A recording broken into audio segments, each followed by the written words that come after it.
Happening right now, Roswell Park Cancer Institute is holding a bone marrow donor drive.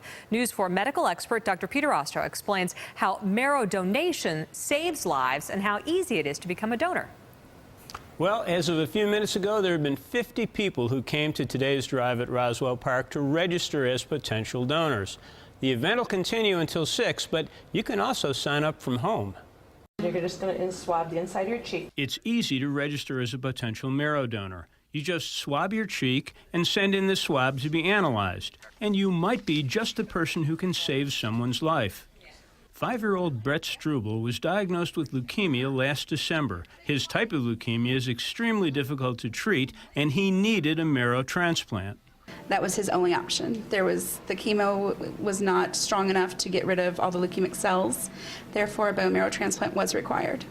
The first place to look was in the family. We started with our daughters first because the siblings are usually the best match.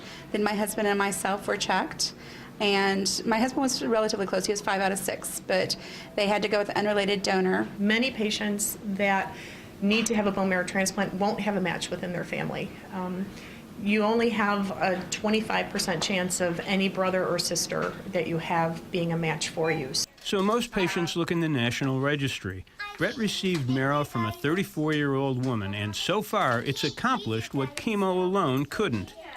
By doing this, we actually have been able to get him into remission for the first time since he's been diagnosed.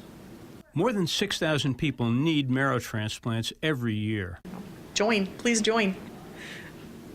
Please be a source out there, because there may be just one person out there that you and only you are able to save and cure. I am just ecstatic and so grateful that she took the time and her body and donated it to my child. You can join from home. Go to our website, WIVB.com, and you'll find a link to the National Marrow Donor Program. They'll send you a kit. Swab your cheek and send it back. Okay, that sounds easy enough. What happens if you are a match? Well, if you're a potential match, they'll call you in for some more tests, and then if you're the right one, you'll donate. For adults who need transplants, they can usually use stem cells from your blood, just like in a blood donation.